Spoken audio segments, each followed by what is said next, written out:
Here we are. Chapter 3. Mental Transmutation. And away we go. Mind, as well as metals and elements, may be transmuted from state to state, degree to degree, condition to condition, pole to pole, vibration to vibration. True hermetic transmutation is a mental art, the Kybalion.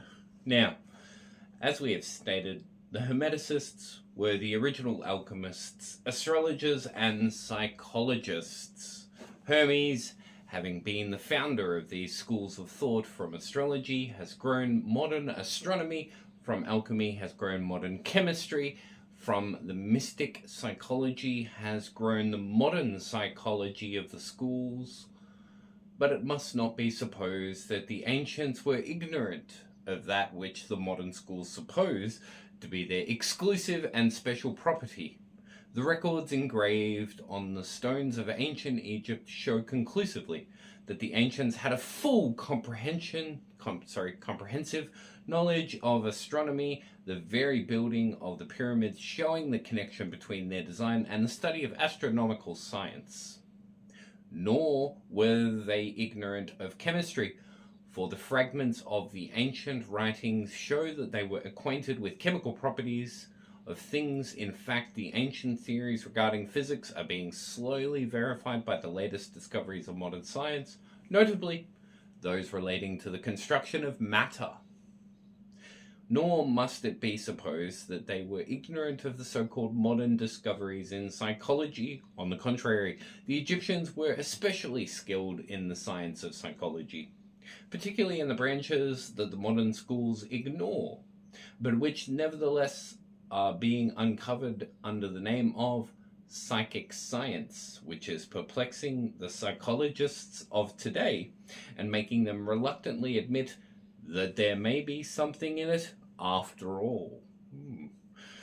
The truth is that beneath the material chemistry, astronomy, and psychology that is the psychology in its phase of brain action, the ancients possessed a knowledge of transcendental astronomy called astrology, of transcendental chemistry called alchemy, of transcendental psychology called mystic psychology.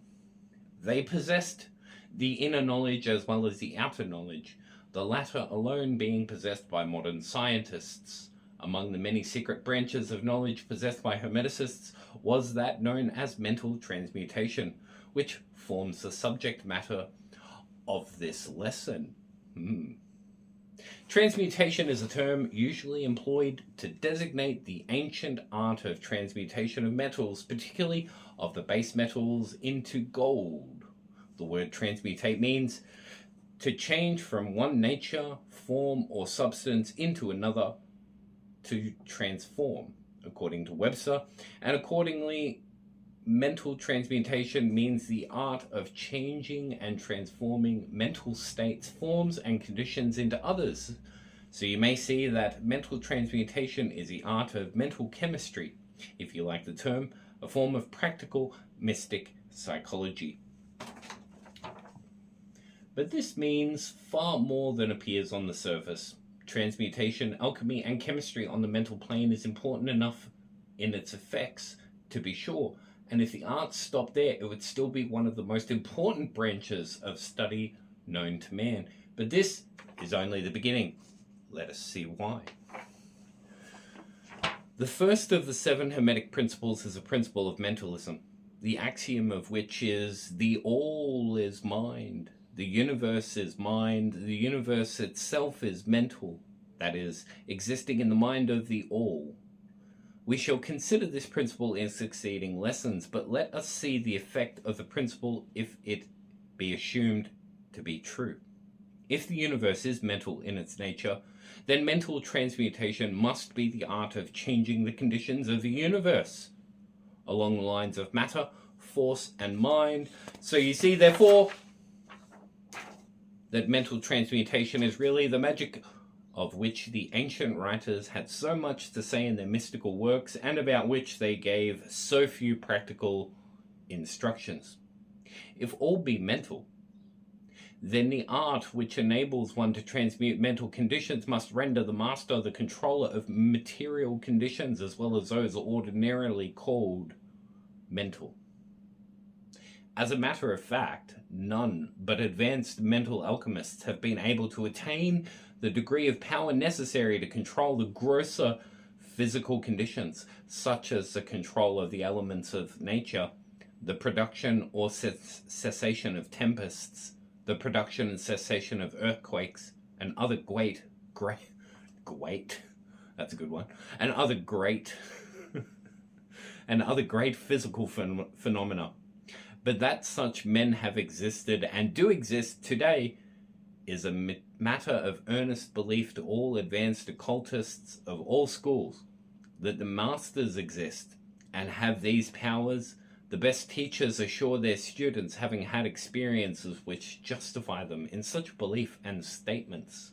These masters do not make public exhibitions of their powers, but seek seclusion from the crowds of men in order to better work their way along the path of attainment. We mention their existence at this point merely to call your attention to the fact that their power is entirely mental and operates along the lines of the higher mental transmutation under the Hermetic principle of mentalism. The universe is mental, the Kybalion. But students and hermeticists of lesser degree than masters, the initiates and teachers, are able to freely work along the mental plane in mental transmutation. In fact, all that we call psychic phenomena, mental influence, mental science, new thought phenomena, etc., operates along the same general lines, for there is but one principle involved, no matter by what name the phenomenon be called. The student and practitioner of mental transmutation works among the mental plane, transmuting mental conditions, states, etc. into others according to various formulas, more or less efficacious. The various treatments, affirmations, denials, etc. of the schools of mental science are but formula, often quite imperfect and unscientific, of the Hermetic art. The majority of modern practitioners are quite ignorant compared to the ancient masters, for they lack the fundamental knowledge upon which the work is based. Not only may the mental states, etc., of one's self be changed or transmuted by Hermetic methods, but also the states of others may be and are constantly transmuted in the same way, usually unconsciously, but often consciously, by some understanding the laws and principles in cases where the people affected are not informed of the principles of self-protection. And more than this, as many students and practitioners of modern mental science know, every material condition, depending upon the minds of other people, may be changed or transmuted in accordance with the earnest desire, will, and treatments of persons desiring changed conditions of life. The public is so generally informed regarding these things at present that we do not deem it necessary to mention the same at length. Our purpose at this point being merely to show the Hermetic principle and art underlying all of these various forms of practice, good and evil, for the force can be used in opposite direction according to the Hermetic principles of polarity. In this little book, we shall state the basic principles of mental transmutation, that all who read may grasp the underlying principles and thus possess the master key that will unlock the many doors of the principle of polarity. We shall now proceed to the consideration of the first Hermetic 7 principles, the principle of mentalism, in which is explained the truth that the all is mind, the universe is mental. In the words of the Kybalion, we ask the close attention and careful study of this great principle on the part of our students, for it is really the basic principle of the whole Hermetic philosophy and of the Hermetic art of mental transmutation.